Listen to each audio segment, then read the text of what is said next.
Welcome to accelerator classes. ਜਿਵੇਂ ਕਿ ਤੁਸੀਂ ਜਾਣਦੇ ਜੋ ਇਸ ਕਲਾਸ ਦੇ ਵਿੱਚ ਆਪਾਂ ਚੈਪਟਰ ਡਿਸਕਸ ਕਰ ਰਹੇ ਹਾਂ ਮੈਗਨੈਟਿਕ ਇਫੈਕਟਸ ਆਫ ਕਰੰਟ।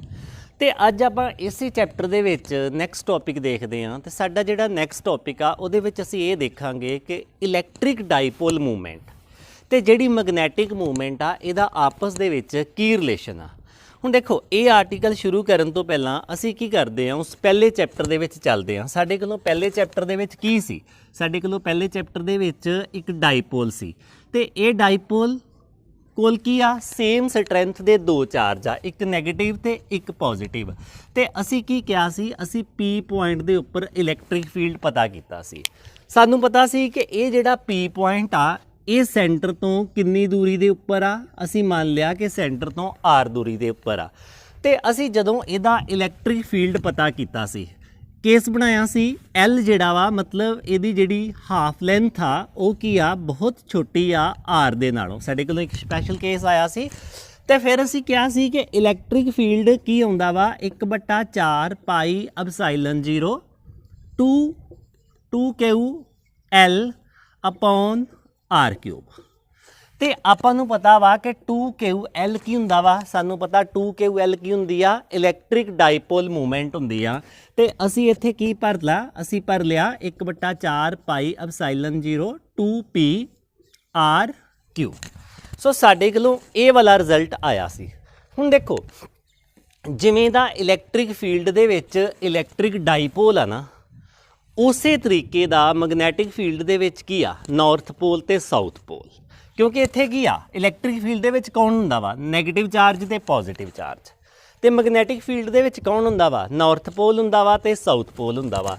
ਤੇ ਹੁਣ ਅਸੀਂ ਜਾਣ ਚੁੱਕੇ ਹਾਂ ਕਿ ਮੰਨ ਲਓ ਜੇ ਆਪਾਂ ਕਹਿੰਦੇ ਹਾਂ ਕਿ ਇਹ ਇੱਕ ਕੀ ਆ, ਕਰੰਟ ਕੈਰਿੰਗ ਵਾਇਰ ਆ। ਹੁਣ ਜੇਕਰ ਇਹਦੇ ਵਿੱਚ ਕਰੰਟ ਫਲੋ ਕਰ ਰਿਹਾ ਵਾ ਨਾ, ਤੇ ਇਹਦੀ ਕਰੰਟ ਦੀ ਡਾਇਰੈਕਸ਼ਨ ਦੇ ਹਿਸਾਬ ਦੇ ਨਾਲ ਜਾਂ ਤੇ ਇਹਦਾ ਸਾਹਮਣਾ ਪਾਸਾ ਨਾਰਥ ਬਣ ਜਾਣਾ, ਜਿਵੇਂ ਕੱਲ ਵੀ ਕਿਹਾ ਸੀ, ਤੇ ਜਾਂ ਇਹਦਾ ਬੈਕ ਸਾਈਡ ਵਾਲਾ ਪਾਸਾ ਨਾਰਥ ਬਣ ਜਾਣਾ। ਮਤਲਬ ਇੱਕ ਗੱਲ ਤੇ ਕਲੀਅਰ ਹੀ ਆ ਕਿ ਜਦੋਂ ਇਹਦੇ ਵਿੱਚ ਕਰੰਟ ਫਲੋ ਕਰਨਾ ਵਾ ਨਾ, ਇਹਦਾ ਇੱਕ ਪਾਸਾ ਨਾਰਥ ਪੋਲ ਦੀ ਤਰ੍ਹਾਂ ਬਿਹੇਵ ਕਰਨਾ ਵਾ ਤੇ ਇੱਕ ਪਾਸਾ ਕੀ ਕਰਨਾ ਵਾ, ਸਾਊਥ ਪੋਲ ਦੀ ਤਰ੍ਹਾਂ ਬਿਹੇਵ ਕਰਨਾ ਵਾ।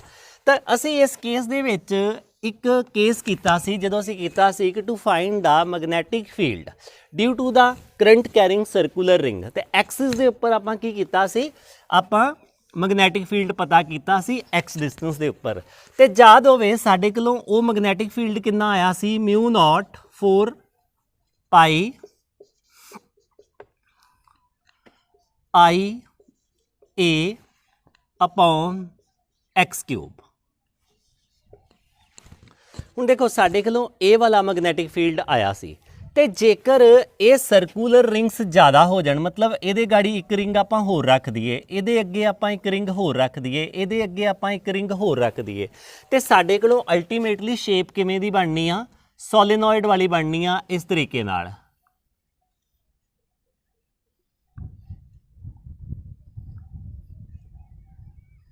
ਅਸੀਂ ਕੀ ਕਰਦੇ ਪਏ ਹਾਂ, ਇਹਦੇ ਅੱਗੇ ਰਿੰਗਸ ਰੱਖਦੇ ਪਏ ਹਾਂ, ਰੱਖੀ ਜਾ ਰਹੇ ਹਾਂ। ਤੇ ਜੇਕਰ ਅਸੀਂ n ਰਿੰਗਸ ਰੱਖ ਦਈਏ, n ਰਿੰਗਸ ਰੱਖ ਦਈਏ ਤੇ ਫਿਰ ਟੋਟਲ ਮੈਗਨੈਟਿਕ ਫੀਲਡ ਕਿੰਨਾ ਬਣਨਾ ਵਾ, ਫਿਰ ਅਸੀਂ ਇਹਨੂੰ n ਦੇ ਨਾਲ ਕੀ ਕਰਾਂਗੇ, ਮਲਟੀਪਲਾਈ ਕਰ ਦਾਂਗੇ, μ0 4 ਪਾਈ n 2 ਆਈ ਏ ਐਕਸ ਕਿਊਬ। ਫਿਰ ਸਾਡੇ ਕੋਲੋਂ ਇਹ ਵਾਲਾ ਮੈਗਨੈਟਿਕ ਫੀਲਡ ਬਣਦਾ ਵਾ। ਹੁਣ ਦੇਖੋ, ਅਸੀਂ ਇਹਨਾਂ ਦੋਨਾਂ ਦਾ ਕੀ ਕਰਨਾ ਵਾ, ਕੰਪੇਅਰ ਕਰਨਾ ਵਾ। ਕੰਪੇਅਰ ਕਰਨ ਤੋਂ ਪਹਿਲਾਂ ਮੈਂ ਥੋੜ੍ਹਾ ਜਿਹਾ ਆਪਸੀ ਰਿਲੇਸ਼ਨ ਦੱਸ ਦਿੰਦਾ ਵਾਂ। ਜਿਵੇਂ ਮੈਂ ਪਹਿਲਾਂ ਹੀ ਕਿਹਾ ਵਾ ਕਿ ਜਿਵੇਂ ਇਲੈਕਟ੍ਰਿਕ ਫੀਲਡ ਦੇ ਵਿੱਚ ਕੌਣ ਆ, ਇਲੈਕਟ੍ਰਿਕ ਫੀਲਡ ਦੇ ਵਿੱਚ ਨੈਗੇਟਿਵ ਤੇ ਪੋਜ਼ਿਟਿਵ ਚਾਰਜ ਆ, ਤੇ ਦੋਨੋਂ ਜੁੜ ਕੇ ਕੀ ਬਣਾਉਂਦੇ ਆ, ਡਾਈਪੋਲ ਬਣਾਉਂਦੇ ਆ। ਉਸੇ ਤਰੀਕੇ ਨਾਲ ਮੈਗਨੇਟਿਜ਼ਮ ਦੇ ਵਿੱਚ ਕੀ ਆ, ਮੈਗਨੇਟਿਜ਼ਮ ਦੇ ਵਿੱਚ ਨਾਰਥ ਪੋਲ ਵਾ ਤੇ ਸਾਊਥ ਪੋਲ ਵਾ। ਤੇ ਸਾਨੂੰ ਪਤਾ ਵਾ ਕਿ ਜੇਕਰ ਅਸੀਂ ਇਸ ਤਰੀਕੇ ਦੇ ਨਾਲ ਰਿੰਗਸ ਦੇ ਅੱਗੇ ਰਿੰਗਸ ਰੱਖਦੇ ਜਾਵਾਂਗੇ ਤੇ ਸਾਡੇ ਕੋਲੋਂ ਜਿਹੜਾ ਪਿਕਚਰ ਦੇ ਵਿੱਚ ਕੇਸ ਬਣੇਗਾ ਉਹ ਕਿਹੜਾ ਬਣੇਗਾ, ਉਹ ਸੋਲੀਨੋਇਡ ਵਾਲਾ ਬਣੇਗਾ। ਉਹ ਇਸ ਤਰੀਕੇ ਨਾਲ ਸੋਲੀਨੋਇਡ ਵਾਲਾ ਬਣੇਗਾ। ਅਸੀਂ ਅੱਗੇ ਰਿੰਗਸ ਰੱਖਦੇ ਜਾਈਏ, ਸੋਲੀਨੋਇਡ ਵਾਲਾ ਕੇਸ ਬਣੇਗਾ। ਤੇ ਸੋਲੇਨੋਇਡ ਵਾਲਾ ਕੇਸ ਬਣੇਗਾ ਤੇ ਇਹਦਾ ਇੱਕ ਪਾਸਾ ਨਾਰਥ ਬਣਨਾ ਵਾ ਤੇ ਇੱਕ ਪਾਸਾ ਇਹਦਾ ਕਿੱਦਾਂ ਬਿਹੇਵ ਕਰਨਾ ਵਾ, ਸਾਊਥ ਦੀ ਤਰ੍ਹਾਂ ਬਿਹੇਵ ਕਰਨਾ ਵਾ। ਹੁਣ ਦੇਖੋ ਦੋਵਾਂ ਦੇ ਵਿੱਚ ਕੀ ਆ, ਸਿਮਿਲੈਰਿਟੀਜ਼ ਆ ਗਈ। ਇੱਥੇ ਕੀ ਇਲੈਕਟ੍ਰਿਕ ਫੀਲਡ ਨੈਗੇਟਿਵ ਪੋਜ਼ਿਟਿਵ ਤੇ ਇੱਥੇ ਕੀ ਆ, ਸਾਊਥ ਪੋਲ ਤੇ ਨਾਰਥ ਪੋਲ। ਮਤਲਬ ਇਦਾਂ ਕਹਿ ਸਕਦੇ ਜੋ ਕਿ ਇਲੈਕਟ੍ਰਿਕ ਫੀਲਡ ਦਾ ਜਿਹੋ ਜਿਹਾ ਲਾੜਲਾ ਪੁੱਤਰ ਇਹ ਡਾਈਪੋਲ ਆ ਨਾ, ਉਹੋ ਜਿਹਾ ਹੀ ਮੈਗਨੈਟਿਕ ਫੀਲਡ ਦਾ ਲਾੜਲਾ ਪੁੱਤਰ ਕੀ ਆ, ਇਹ ਮੈਗਨੇਟ ਵਾ, ਇਹ ਨਾਰਥ ਤੇ ਸਾਊਥ ਪੋਲ ਵਾਲੀ। ਚਾਹੇ ਇਹ ਬਾਰ ਮੈਗਨੇਟ ਆ ਤੇ ਚਾਹੇ ਅਸੀਂ ਸੋਲੇਨੋਇਡ ਤੋਂ ਬਣਾਈ ਹੋਈ ਆ electric magnet. So same behave ਕਰਨਾ ਵਾ ਇਹਨਾਂ ਨੇ। ਤੇ ਆਪਾਂ ਦੋਨਾਂ ਕੇਸਿਸ ਦੇ ਵਿੱਚ ਆਪਾਂ ਮੈਗਨੈਟਿਕ ਫੀਲਡ ਪਤਾ ਕੀਤਾ ਵਾ ਐਕਸਿਸ ਦੇ ਉੱਪਰ। ਇਸ ਕੇਸ ਦੇ ਵਿੱਚ ਵੀ ਆਪਾਂ ਐਕਸਿਸ ਦੇ ਉੱਪਰ ਪਤਾ ਕੀਤਾ ਵਾ ਕਿਸੇ ਡਿਸਟੈਂਸ x ਦੇ ਉੱਪਰ, ਤੇ ਇਸ ਕੇਸ 'ਚ ਵੀ ਆਪਾਂ ਐਕਸਿਸ ਤੇ ਹੀ ਪਤਾ ਕੀਤਾ ਵਾ ਕਿਸੇ ਡਿਸਟੈਂਸ r ਦੇ ਨਾਲ। ਤੇ ਇੱਥੇ ਸਾਡੇ ਕੋਲੋਂ ਰਿਜ਼ਲਟ ਇਹ ਆਇਆ ਸੀ ਤੇ ਇੱਥੇ ਰਿਜ਼ਲਟ ਸਾਡੇ ਕੋਲੋਂ ਇਹ ਆਇਆ ਸੀ। ਅਸੀਂ ਕੀ ਕਰਦੇ ਹਾਂ, ਅਸੀਂ ਇੱਥੇ ਜਿਹੜਾ ਦੋਨਾਂ ਇਕੁਏਸ਼ਨਸ ਨੂੰ ਆਪਾਂ ਕੋਰਿਲੇਟ ਕਰੀਏ ਤੇ ਅਸੀਂ ਕੀ ਕਹਿ ਸਕਦੇ ਹਾਂ, ਅਸੀਂ ਇੱਥੇ ਕਹਿ ਸਕਦੇ ਹਾਂ ਕਿ ਜਿਹੜਾ IA ਆ ਨਾ ਤੇ ਇੱਧਰ ਕੀ ਸੀ, ਇੱਧਰ 2QL। ਅਸੀਂ ਇਸ 2QL ਨੂੰ ਕੀ ਕਿਹਾ ਸੀ, P ਕਿਹਾ ਸੀ। ਤੇ ਆਪਾਂ ਇਸ IA ਨੂੰ ਕੀ ਕਹਿੰਦੇ ਆ, ਇਸ IA ਨੂੰ ਕਹਿੰਦੇ ਆ ਮੈਗਨੈਟਿਕ ਮੂਵਮੈਂਟ। ਸਾਡੇ ਕੋਲੋਂ ਕੀ ਆ, ਇਹ ਮੈਗਨੈਟਿਕ ਮੂਵਮੈਂਟ। ਉੱਥੇ ਕੀ ਸੀ, ਉੱਥੇ ਸੀ ਡਾਈਪੋਲ ਮੂਵਮੈਂਟ ਜਾਂ ਇਲੈਕਟ੍ਰਿਕ ਡਾਈਪੋਲ ਮੂਵਮੈਂਟ, ਇਲੈਕਟ੍ਰਿਕ ਡਾਈਪੋਲ ਮੂਵਮੈਂਟ। ਤੇ ਇੱਥੇ ਸਾਡੇ ਕੋਲੋਂ ਕੀ ਆ, IA ਮੈਗਨੈਟਿਕ ਮੂਵਮੈਂਟ। ਬਾਕੀ ਦੇਖੋ, ਬਾਕੀ ਸਾਰੀਆਂ ਇਕੁਏਸ਼ਨਸ ਜਿਹੜੀਆਂ ਵਾ ਦੋਨੋਂ ਹੀ ਇਹ ਵਾਲੀਆਂ ਇਕੁਏਸ਼ਨਸ, ਇਹ ਕੀ ਆ, ਸਿਮਿਲਰ ਆ। ਇਹ ਚੀਜ਼ ਕੀ ਆ, μ0/4π, ਇਹ ਮੀਡੀਅਮ ਦਾ ਫੈਕਟਰ ਵਾ। ਇੱਧਰ ਕੌਣ ਵਾ, 1/4πε0 ਮੀਡੀਅਮ ਦਾ ਫੈਕਟਰ ਵਾ। ਨੀਚੇ ਕੀ ਆ, x³ ਆ ਜਿੱਥੇ ਤੁਸੀਂ ਮੈਗਨੈਟਿਕ ਫੀਲਡ ਪਤਾ ਕਰਨਾ ਵਾ। ਇੱਥੇ ਕੀ ਆ, r³ ਆ ਜਿੱਥੇ ਤੁਸੀਂ ਇਲੈਕਟ੍ਰਿਕ ਫੀਲਡ ਪਤਾ ਕਰਨਾ ਵਾ। ਉੱਪਰ ਕੀ ਆ, ਇੱਥੇ ਵੀ 2 ਆ ਰਿਹਾ ਵਾ, ਇੱਥੇ ਵੀ 2 ਆ ਰਿਹਾ ਵਾ। ਇਹਦਾ ਮਤਲਬ ਬਚਿਆ ਕੀ, NIA। ਤੇ ਜੇ ਮੈਂ NIA ਨੂੰ ਹੀ ਮੈਗਨੈਟਿਕ ਮੂਵਮੈਂਟ ਕਹਦਾ ਤਾਂ ਵੀ ਕੋਈ ਫਰਕ ਨਹੀਂ ਆ। ਮੈਂ ਇੱਥੇ ਸਿਰਫ ਕਹਿ ਰਿਹਾ ਵਾਂ IA ਕੀ ਆ, ਮੈਗਨੈਟਿਕ ਮੂਵਮੈਂਟ ਆ। ਮੈਂ ਇਦਾਂ ਵੀ ਕਹਿ ਸਕਦਾ ਵਾਂ ਕਿ ਮੈਗਨੈਟਿਕ ਮੂਵਮੈਂਟ ਨੂੰ μ ਨਾਲ ਰਿਪਰੈਜ਼ੈਂਟ ਕਰੀਦਾ, ਇੱਥੇ ਇਲੈਕਟ੍ਰਿਕ ਡਾਈਪੋਲ ਮੂਵਮੈਂਟ ਨੂੰ P ਨਾਲ ਰਿਪਰੈਜ਼ੈਂਟ ਕਰੀਦਾ। μ ਮੈਂ ਕੀ ਲਿਖ ਸਕਦਾ ਵਾਂ, NIA। ਮੈਂ N ਨੂੰ ਵੀ ਵਿੱਚ ਕੰਸੀਡਰ ਕਰ ਸਕਦਾ ਵਾਂ। ਅਲਟੀਮੇਟਲੀ ਕੀ ਆ, N ਤੇ ਮੈਨੂੰ ਦੱਸੇਗਾ ਨਾ ਨੰਬਰ ਆਫ ਟਰਨਸ ਕਿੰਨੀਆਂ ਵਾ। ਤੇ ਮੈਗਨੈਟਿਕ ਮੂਵਮੈਂਟ ਕੀ ਆ, ਮੈਗਨੈਟਿਕ ਮੂਵਮੈਂਟ ਤੇ I ਤੇ A ਆ ਨਾ। I ਕੀ ਆ, ਕਰੰਟ ਫਲੋਇੰਗ ਥਰੂ ਦਾ ਟਰਨ, ਤੇ A ਕੀ ਆ, ਇਹ ਏਰੀਆ ਆਫ ਦਾ ਟਰਨ ਆ। ਸੋ ਸਾਡੇ ਕੋਲੋਂ ਮੈਗਨੈਟਿਕ ਮੂਵਮੈਂਟ ਕੀ ਆਈ, μ = NIA। ਇਹ ਸਾਡੀ ਮੈਗਨੈਟਿਕ ਮੂਵਮੈਂਟ ਆ। ਤੇ ਇਲੈਕਟ੍ਰਿਕ ਮੂਵਮੈਂਟ ਕੀ ਆ, 2QL ਆ। ਦੇਖੋ ਮੈਂ ਇਹਨੂੰ ਮੈਗਨੈਟਿਕ ਮੂਵਮੈਂਟ ਕਿਉਂ ਕਿਹਾ, ਮੈਂ ਇਹਨੂੰ ਮੈਗਨੈਟਿਕ ਮੂਵਮੈਂਟ ਤਾਂ ਕਰਕੇ ਕਿਹਾ ਕਿਉਂਕਿ ਜਦੋਂ ਮੈਂ ਇਸ ਕੇਸ ਨੂੰ ਸਟੱਡੀ ਕੀਤਾ ਨਾ ਤੇ ਮੈਨੂੰ ਲੱਗਾ ਕਿ ਜਿੱਥੇ NIA ਆ ਰਿਹਾ ਵਾ ਨਾ, ਪਹਿਲਾਂ ਉੱਥੇ 2QL ਆਉਂਦਾ ਸੀ ਤੇ ਤੁਸੀਂ 2QL ਨੂੰ ਇਲੈਕਟ੍ਰਿਕ ਡਾਈਪੋਲ ਮੂਵਮੈਂਟ ਕਹਿੰਦੇ ਸੀ, ਤੇ ਫਿਰ NIA ਨੂੰ ਕੀ ਕਹੋ, ਮੈਗਨੈਟਿਕ ਮੂਵਮੈਂਟ ਕਹਿ ਦਿਓ। ਤੇ ਇਸ ਕਰਕੇ ਅਸੀਂ ਇਹਨੂੰ ਕੀ ਕਹਿੰਦੇ ਆ, ਮੈਗਨੈਟਿਕ ਮੂਵਮੈਂਟ ਕਹਿੰਦੇ ਆ। ਹੁਣ ਅਸੀਂ ਨੈਕਸਟ ਕੇਸ ਦੇਖਦੇ ਹਾਂ ਤੇ ਇਸ ਨੈਕਸਟ ਕੇਸ ਦੇ ਵਿੱਚ ਅਸੀਂ ਸੋਲਵ ਕਰਦੇ ਹਾਂ magnetic movement due to the rotation of electron. ਮਤਲਬ ਜਦੋਂ ਇਲੈਕਟ੍ਰੋਨ ਘੁੰਮਦਾ ਵਾ ਤੇ ਉਹਦੀ ਰੋਟੇਸ਼ਨ ਦੇ ਕਰਕੇ ਕੀ ਕੋਈ ਮੈਗਨੈਟਿਕ ਮੂਵਮੈਂਟ ਬਣਦੀ ਆ। ਜਿਵੇਂ ਕਿ ਅਸੀਂ ਜਾਣਦੇ ਹਾਂ ਕਿ ਅਸੀਂ ਇੱਕ ਕਰੰਟ ਕੈਰਿੰਗ ਸਰਕੂਲਰ ਰਿੰਗ ਲਈ ਸੀ ਤੇ ਉਸ ਕਰੰਟ ਕੈਰਿੰਗ ਸਰਕੂਲਰ ਰਿੰਗ ਦੇ ਵਿੱਚ ਆਪਾਂ ਪਤਾ ਕੀਤਾ ਸੀ ਕਿ ਮੈਗਨੇਟਿਜ਼ਮ ਬਣਦਾ ਵਾ, ਕਿਉਂਕਿ ਅਸੀਂ ਕਿਹਾ ਸੀ ਨਾ ਕਿ ਜਦੋਂ ਵੀ ਇੱਕ ਸਰਕੂਲਰ ਰਿੰਗ ਦੇ ਵਿੱਚ ਕਰੰਟ ਫਲੋ ਕਰੇਗਾ ਤੇ ਇਹਦਾ ਇੱਕ ਪਾਸਾ ਨਾਰਥ ਬਣੇਗਾ ਤੇ ਇੱਕ ਪਾਸਾ ਇਹਦਾ ਕੀ ਬਣੇਗਾ, ਸਾਊਥ ਬਣੇਗਾ। ਤੇ ਸਾਨੂੰ ਇਹ ਵੀ ਪਤਾ ਵਾ ਕਿ ਇਹ ਕੀ ਆ, ਇਹ ਮੈਗਨੈਟਿਕ ਫੀਲਡ ਬਣਾ ਸਕਦੀ ਆ, ਤੇ ਜੇ ਮੈਗਨੈਟਿਕ ਫੀਲਡ ਬਣਾ ਸਕਦੀ ਆ ਤੇ ਇਹਦੀ ਕੋਈ ਨਾ ਕੋਈ ਕੀ ਆ, ਮੈਗਨੈਟਿਕ ਮੂਵਮੈਂਟ ਵੀ ਹੋਏਗੀ। ਜੇਕਰ ਰਿੰਗ 1 ਵਾ ਤੇ n = 1 ਲਿਖਿਆ ਜਾਏਗਾ। ਮਤਲਬ ਮੈਗਨੈਟਿਕ ਮੂਵਮੈਂਟ ਦਾ ਫਾਰਮੂਲਾ ਕੀ ਆ, NIA। ਮਤਲਬ ਮੈਗਨੈਟਿਕ ਫੀਲਡ ਬਣਾਉਣ ਦੀ ਇਹਦੇ ਕੋਲੋਂ ਕੀ ਆ, ਇੱਕ ਸ਼ਮਤਾ ਵਾ, ਇੱਕ ਤਾਕਤ ਆ, ਉਹਨੂੰ ਹੀ ਅਸੀਂ ਕੀ ਕਹਿ ਰਹੇ ਹਾਂ, ਮੈਗਨੈਟਿਕ ਮੂਵਮੈਂਟ ਕਹਿ ਰਹੇ ਹਾਂ। ਹੁਣ ਦੇਖੋ ਜੇਕਰ ਇਹੀ ਕਨਸੈਪਟ ਆਪਾਂ ਔਰਬਿਟਲਸ ਦੇ ਉੱਪਰ ਲਾਈਏ, ਸਾਨੂੰ ਪਤਾ ਵਾ ਕਿ ਔਰਬਿਟਲਸ ਦੇ ਵਿੱਚ ਇਲੈਕਟ੍ਰੋਨ ਘੁੰਮਦੇ ਆ। ਜਿਵੇਂ ਅਸੀਂ ਕਹਿੰਦੇ ਆ ਕਿ ਇੱਥੇ ਇੱਕ ਨਿਊਕਲੀਅਸ ਆ ਤੇ ਨਿਊਕਲੀਅਸ ਦੇ ਦੁਆਲੇ ਇਹ ਕੀ ਆ, ਔਰਬਿਟਲ ਆ, ਤੇ ਇਹਨਾਂ ਔਰਬਿਟਲਸ ਦੇ ਵਿੱਚ ਕੌਣ ਵਾ, ਸਾਨੂੰ ਪਤਾ ਵਾ ਕਿ ਇਲੈਕਟ੍ਰੋਨ ਆ, ਤੇ ਇਹ ਇਲੈਕਟ੍ਰੋਨ ਜਿਹੜੇ ਆ ਘੁੰਮ ਵੀ ਰਹੇ ਆ। ਹੁਣ ਜੇ ਇਹ ਇਲੈਕਟ੍ਰੋਨ ਘੁੰਮ ਰਹੇ ਆ ਇਹਦਾ ਮਤਲਬ ਇਹ ਚਾਰਜ ਕੈਰੀਅਰ ਘੁੰਮ ਰਹੇ ਆ ਤੇ ਫਿਰ ਕਰੰਟ ਤੇ ਇੱਥੇ ਵੀ ਬਣਦਾ ਹੋਏਗਾ ਨਾ ਕੋਈ ਤੇ ਜੇ ਕਰੰਟ ਬਣਦਾ ਵਾ ਤੇ ਫਿਰ ਇਹਦਾ ਮਤਲਬ ਕੋਈ ਨਾ ਕੋਈ ਤੇ ਮੈਗਨੈਟਿਕ ਮੂਵਮੈਂਟ ਵੀ ਬਣੇਗੀ। ਇਹੀ ਫਾਰਮੂਲੇ ਨਾਲ ਜਿਹੜਾ ਅਸੀਂ ਉੱਪਰ ਲਿਖਿਆ ਵਾ ਕੋਈ ਨਾ ਕੋਈ ਮੈਗਨੈਟਿਕ ਮੂਵਮੈਂਟ ਤੇ ਇੱਥੇ ਵੀ ਬਣੇਗੀ। ਮੇਰੇ ਕਹਿਣ ਦਾ ਮਤਲਬ ਇਹ ਆ ਕਿ ਦੇਖੋ ਇੱਥੇ ਤੇ ਅਸੀਂ ਕਹਿਤਾ ਕਿ ਚਾਰਜ ਪਾਰਟੀਕਲ ਜਿਹੜੇ ਆ ਉਹ ਘੁੰਮਦੇ ਆ, ਚਲੋ ਚਾਹੇ ਇਸ ਤਰੀਕੇ ਨਾਲ ਘੁੰਮਦੇ ਆ ਚਾਹੇ ਉਹ ਕਲੌਕਵਾਈਜ਼ ਘੁੰਮਦੇ ਆ, ਤੇ ਜੇ ਘੁੰਮਦੇ ਆ ਤੇ ਕਰੰਟ ਬਣਦਾ ਵਾ, ਤੇ ਜੇ ਕਰੰਟ ਬਣਦਾ ਵਾ ਤੇ ਮੈਗਨੈਟਿਕ ਮੂਵਮੈਂਟ ਵੀ ਬਣਦੀ ਆ। ਹੁਣ ਇਹੋ ਹੀ ਚਸ਼ਮਾ ਆਪਾਂ ਜਿਹੜਾ ਵਾ ਕਿਹਦੇ ਤੇ ਲਾ ਕੇ ਦੇਖਿਆ, ਐਟਮ ਤੇ ਲਾ ਕੇ ਦੇਖਿਆ। ਸਾਨੂੰ ਪਤਾ ਵਾ ਕਿ ਐਟਮਸ ਦੇ ਵਿੱਚ ਸ਼ੈਲਸ ਵਾ ਤੇ ਸ਼ੈਲਸ ਦੇ ਵਿੱਚ ਇਲੈਕਟ੍ਰੋਨ ਘੁੰਮਦੇ ਆ, ਤੇ ਜੇ ਇਲੈਕਟ੍ਰੋਨ ਘੁੰਮਦੇ ਪਏ ਆ ਨਾ ਤੇ ਘੁੰਮਦੇ ਹੋਏ ਇਲੈਕਟ੍ਰੋਨ ਨੂੰ ਤੇ ਅਸੀਂ ਕਰੰਟ ਕਹਿੰਦੇ ਆ, ਤੇ ਜੇ ਕਰੰਟ ਬਣਦਾ ਪਿਆ ਵਾ ਤੇ ਫਿਰ ਮੈਗਨੈਟਿਕ ਮੂਵਮੈਂਟ ਵੀ ਬਣਦੀ ਹੋਏਗੀ। ਤੇ ਇਹੋ ਹੀ ਚੀਜ਼ ਅਸੀਂ ਪਤਾ ਕਰਨੀ ਆ magnetic movement due to the rotation of electron. ਮਤਲਬ ਇਲੈਕਟ੍ਰੋਨ ਜਿਹੜਾ ਔਰਬਿਟਲ ਦੇ ਵਿੱਚ ਇੱਕ ਰੋਟੇਸ਼ਨ ਪੂਰੀ ਕਰਦਾ ਵਾ ਤੇ ਉਹ ਕਿੰਨੀ ਮੈਗਨੈਟਿਕ ਮੂਵਮੈਂਟ ਜਿਹੜੀ ਆ ਉਹ ਬਣਾ ਲੈਂਦਾ ਵਾ। ਸੋ ਅਸੀਂ ਸ਼ੁਰੂ ਕਰਦੇ ਹਾਂ। ਪਹਿਲਾਂ ਲਿਖ ਲਾਂਗੇ ਕਿ consider a electron is revolving in the orbitals having mass. ਕੀ ਆ ਮਾਸ? ਸਾਨੂੰ ਪਤਾ ਵਾ ਮਾਸ ਆਫ ਇਲੈਕਟ੍ਰੋਨ ਤੁਹਾਨੂੰ ਪਤਾ ਹੀ ਆ ਕਿੰਨਾ ਵਾ 9.1। ਆਪਾਂ ਐਮ ਹੀ ਲਿਖਦੇ ਹਾਂ 9.1 ਗੁਣਾ 10 ਦੀ ਪਾਵਰ -31 kg ਆਪਾਂ ਐਮ ਹੀ ਲਿਖ ਦਿੰਦੇ ਹਾਂ ਮਾਸ ਆਫ ਇਲੈਕਟ੍ਰੋਨ। ਤੇ ਆਪਾਂ ਕਹਿੰਦੇ ਹਾਂ ਕਿ ਇਹ ਕਿਸੇ ਵੈਲੋਸਿਟੀ v ਦੇ ਨਾਲ ਘੁੰਮ ਰਿਹਾ ਵਾ। ਵੈਲੋਸਿਟੀ ਕਿੰਨੀ ਹੈ ਇਹਦੀ v, ਤੇ ਇੱਕ ਰੈਵੋਲੂਸ਼ਨ ਦੇ ਵਿੱਚ ਟਾਈਮ ਲੈਂਦਾ ਵਾ। ਟਾਈਮ ਪੀਰੀਅਡ ਇਹਦਾ ਹੈਗਾ ਵਾ ਟਾਈਮ ਪੀਰੀਅਡ t। ਹੁਣ ਦੇਖੋ ਹੁਣ ਇਹ ਕਿੰਨਾ ਕਰੰਟ ਬਣਾਏਗਾ, ਕਿੰਨਾ ਕਰੰਟ ਬਣਾਏਗਾ? ਕਰੰਟ ਦਾ ਫਾਰਮੂਲਾ ਕੀ ਆ I = Q/T। ਤੇ ਚਾਰਜ ਕਿੰਨਾ ਵਾ? Q ਦੀ ਜਗ੍ਹਾ ਤੇ ਲਿਖਾਂਗੇ ਇਲੈਕਟ੍ਰੋਨ ਦਾ ਚਾਰਜ ਵਾ E, ਤੇ ਟਾਈਮ ਇੱਕ ਰੈਵੋਲੂਸ਼ਨ ਦਾ ਟਾਈਮ। ਇੱਕ ਰੈਵੋਲੂਸ਼ਨ ਦਾ ਟਾਈਮ ਕਿੰਨਾ ਆਉਣਾ ਵਾ? ਦੇਖੋ ਜੇਕਰ ਮੈਂ ਕਹਾਂ ਕਿ ਇਸ ਔਰਬਿਟਲ ਦਾ ਰੇਡੀਅਸ, ਮਤਲਬ ਰੇਡੀਅਸ ਕਿੰਨਾ ਵਾ ਜਿਸ ਵੀ ਔਰਬਿਟਲ ਦੇ ਵਿੱਚ ਉਹ ਘੁੰਮ ਰਿਹਾ ਵਾ ਉਹਦਾ ਰੇਡੀਅਸ r ਵਾ। ਹੁਣ ਦੇਖੋ ਸਾਨੂੰ ਗਿਵਨ ਕੀ ਆ, ਰੇਡੀਅਸ ਵੀ ਗਿਵਨ ਆ, ਵੈਲੋਸਿਟੀ ਵੀ ਗਿਵਨ ਆ, ਤੇ ਆਪਾਂ ਟਾਈਮ ਕਿਵੇਂ ਕੱਢ ਸਕਦੇ ਆ? ਕਿਉਂਕਿ ਸਾਡੇ ਕੋਲੋਂ ਇੱਕ ਫਾਰਮੂਲਾ ਏ। ਉਹ ਫਾਰਮੂਲਾ ਕਿਹੜਾ ਏ? ਸਾਨੂੰ ਪਤਾ ਵੈਲੋਸਿਟੀ ਕਿਹਦੇ ਬਰਾਬਰ ਹੁੰਦੀ ਆ? ਡਿਸਟੈਂਸ ਅਪੋਨ ਟਾਈਮ ਦੇ। ਤੇ ਆਪਾਂ ਕੀ ਕਰਦੇ ਆ? ਡਿਸਟੈਂਸ ਕਿੰਨੀ ਕਵਰ ਕਰਨੀ ਇਹਨੇ? 2πr। ਤੇ ਟਾਈਮ ਕਿੰਨਾ? ਟਾਈਮ ਸਾਨੂੰ ਕਿੰਨਾ ਦਿੱਤਾ ਵਾ? Time t। ਤੇ ਮੈਂ ਇੱਥੋਂ t ਦੀ ਵੈਲਿਊ ਕੱਢ ਲੈਣਾ। t ਕੀ ਆਇਆ? t ਆਇਆ 2πr/v। ਤੇ ਮੈਂ ਇੱਥੇ t ਦੀ ਜਗ੍ਹਾ ਤੇ ਕੀ ਲਿਖ ਦਿੰਦਾ ਵਾਂ? 2πr/v, ਮਤਲਬ EV/2πr। ਇਹ ਕੀ ਆ? ਇੰਨਾ ਕਰੰਟ ਜਿਹੜਾ ਵਾ ਔਰਬਿਟਲ ਦੇ ਵਿੱਚ ਇਲੈਕਟ੍ਰੋਨ ਬਣਾ ਰਿਹਾ ਵਾ। ਕਿਹੜਾ ਇਲੈਕਟ੍ਰੋਨ ਬਣਾ ਰਿਹਾ ਵਾ? ਜਿਹਦਾ ਰੇਡੀਅਸ r ਵਾ ਤੇ ਜਿਹੜਾ ਕਿਸੇ ਵੈਲੋਸਿਟੀ v ਦੇ ਨਾਲ ਮੂਵ ਕਰਦਾ ਪਿਆ ਵਾ। ਸਾਡੇ ਕੋਲੋਂ ਇਹ ਕੀ ਆ ਗਈ? ਟਾਈਮ ਪੀਰੀਅਡ ਦੀ ਇਕੁਏਸ਼ਨ ਆ ਗਈ, ਤੇ ਨਾਲ ਹੀ ਸਾਡੇ ਕੋਲੋਂ ਕਰੰਟ ਦੀ ਇਕੁਏਸ਼ਨ ਆ ਗਈ।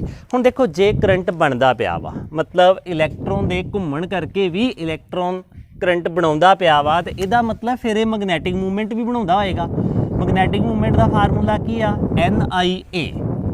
ਸੋ ਇਸ ਕੇਸ ਦੇ ਵਿੱਚ ਜੇਕਰ ਮੈਂ ਕਹਾਂ ਕਿ ਮੰਨ ਲੈਣਾ ਵਾ ਕਿ n = 1, n = 1 ਦਾ ਮਤਲਬ ਆ ਕਿ ਪਹਿਲੇ ਔਰਬਿਟਲ ਦੀ ਗੱਲ ਕਰ ਰਿਹਾ, ਮਤਲਬ for first orbital.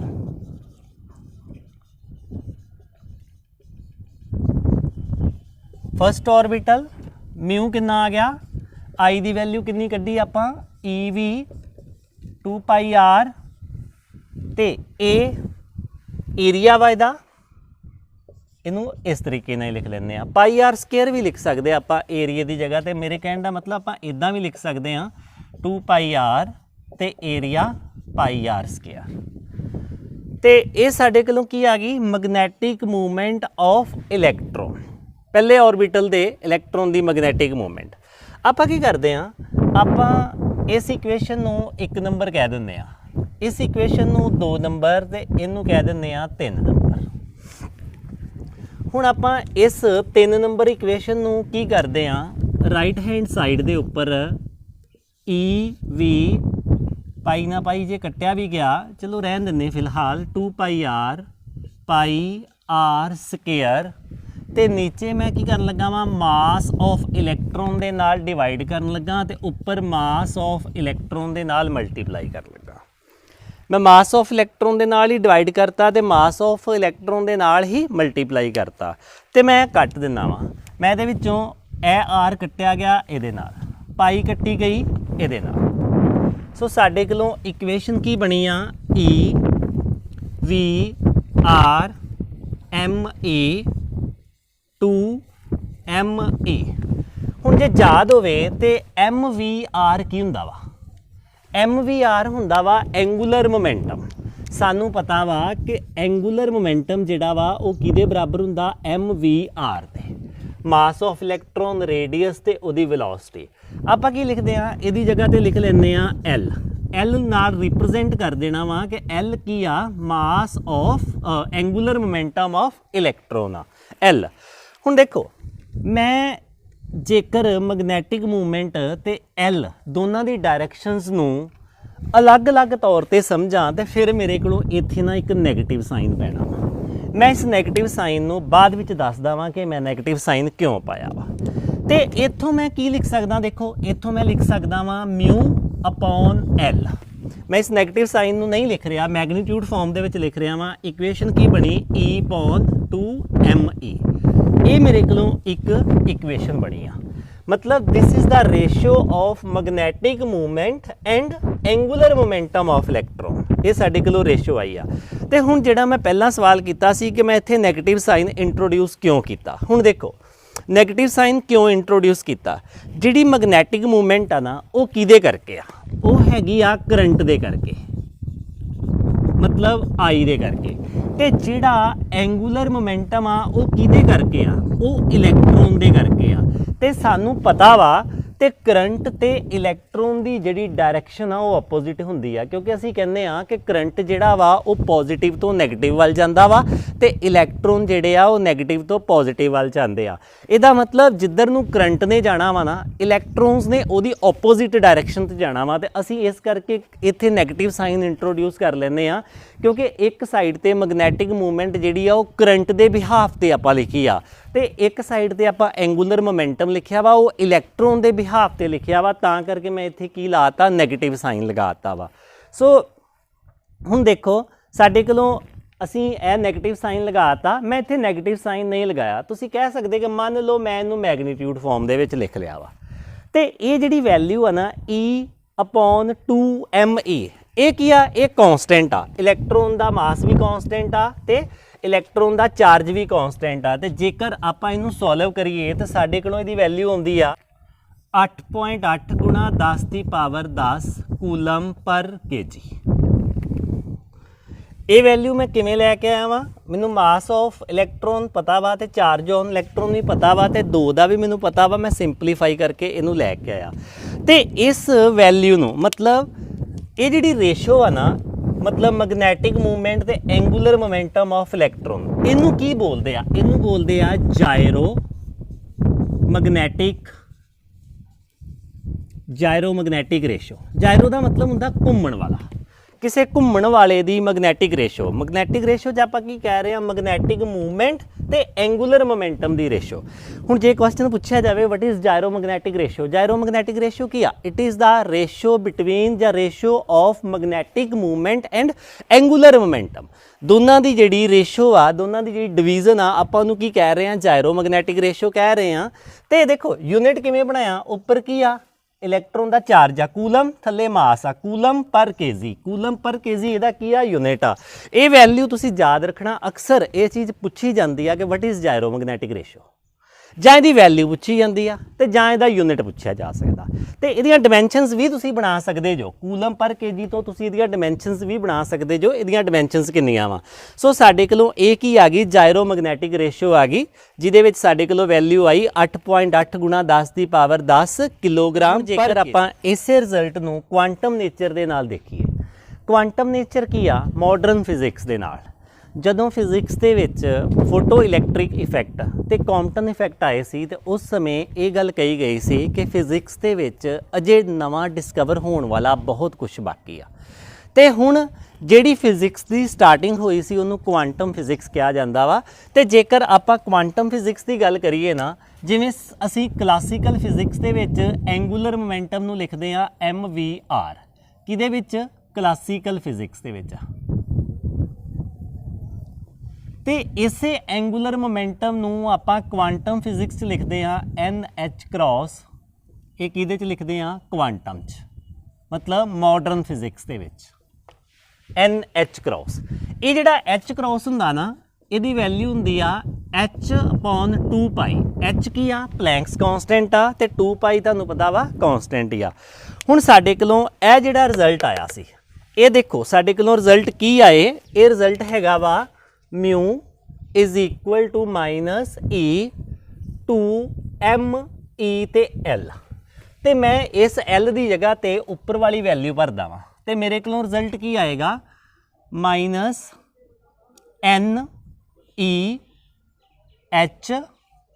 2me।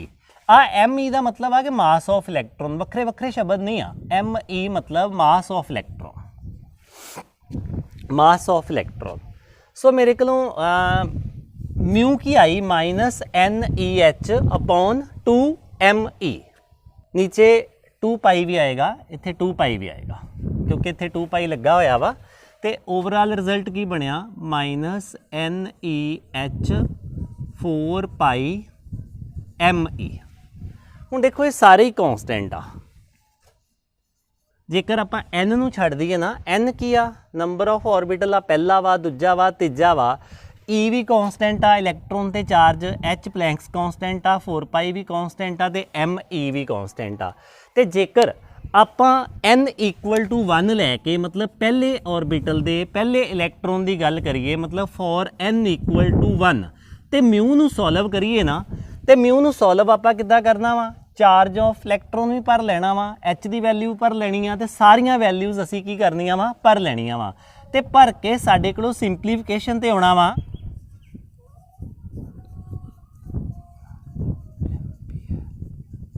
The magnetic movement of first electron, ਇਹਨੂੰ ਮੈਂ ਕੀ ਕਹਾਂਗਾ? This is magnetic movement of first orbital electron। ਇਹਨੂੰ ਆਪਾਂ ਕੀ ਬੋਲਦੇ ਆ? ਇਹਨੂੰ ਆਪਾਂ ਬੋਹਰ ਮੈਗਨੇਟੋਨ ਵੀ ਬੋਲਦੇ ਆ, ਬੋਹਰ ਮੈਗਨੇਟੋਨ। ਇਹਨੂੰ ਆਪਾਂ ਬੋਹਰ ਮੈਗਨੇਟੋਨ ਵੀ ਬੋਲਦੇ ਆ। ਆਪਾਂ ਇੱਥੇ ਕੀ ਕੀਤਾ ਵਾ? ਪਹਿਲਾਂ ਮੈਗਨੈਟਿਕ ਮੂਵਮੈਂਟ ਕੱਢ ਲਿਆ ਕਲਾਸੀਕਲ ਕਨਸੈਪਟ ਦੇ ਨਾਲ, ਫਿਰ ਆਪਾਂ ਮੈਗਨੈਟਿਕ ਮੂਵਮੈਂਟ ਦੇ ਵਿੱਚ ਕੁਆਂਟਮ ਕਨਸੈਪਟ ਲਗਾਇਆ, ਤੇ ਕੁਆਂਟਮ ਕਨਸੈਪਟ ਲਗਾ ਕੇ ਆਪਾਂ n = 1 ਭਰਿਆ। ਤੇ ਜਦੋਂ ਅਸੀਂ n = 1 ਭਰਿਆ ਨਾ, ਤੇ ਬਾਕੀ ਸਾਰੇ ਜਿਹੜੇ ਪੈਰਾਮੀਟਰ ਵਾ ਉਹ ਕੀ ਆ? ਕੌਂਸਟੈਂਟ ਆ। ਅਸੀਂ ਇਹਨਾਂ ਸਾਰਿਆਂ ਦੀ ਵੈਲਿਊ ਭਰ ਕੇ ਤੇ ਸੋਲਵ ਕਰ ਲਿਆ। ਮੈਗਨੈਟਿਕ ਮੂਵਮੈਂਟ ਕਿੰਨੀ ਆਈ? 9.27 × 10⁻⁻24 ਐਂਪੀਅਰ ਮੀਟਰ ਸਕੁਅਰ।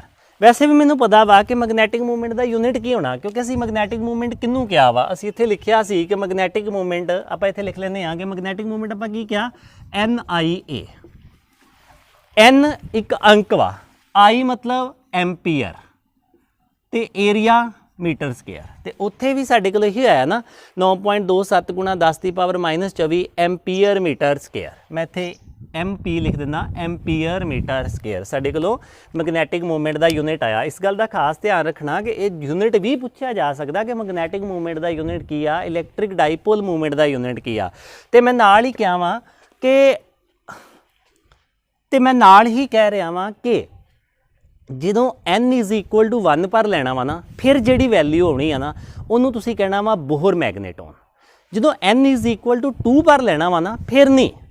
n = 1 ਮਤਲਬ ਪਹਿਲੇ ਔਰਬਿਟਲ ਦੀ ਇਲੈਕਟ੍ਰੋਨ ਦੀ ਗੱਲ ਹੋ ਰਹੀ ਆ, ਤੇ ਉਹਦੀ ਮੈਗਨੈਟਿਕ ਮੂਵਮੈਂਟ ਨੂੰ ਹੀ ਸਿਰਫ ਅਸੀਂ ਕੀ ਕਹਿਣਾ ਵਾ? ਬੋਹਰ ਮੈਗਨੇਟੋਨ ਕਹਿਣਾ ਵਾ।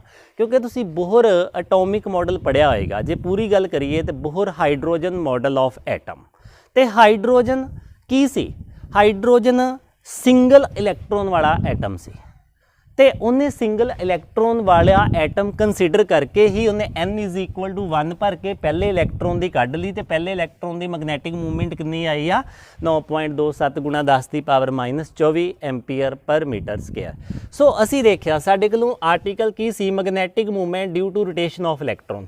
ਅਸੀਂ ਮੈਗਨੈਟਿਕ ਮੂਵਮੈਂਟ ਕੱਢ ਲਈ, ਮਿਊ ਇੱਥੇ ਹੀ ਆ ਗਈ ਸੀ ਸਾਡੇ ਕੋਲ ਇਸ ਇਕੁਏਸ਼ਨ 'ਚ ਸਿੰਪਲੀਫਾਈ ਹੋ ਕੇ।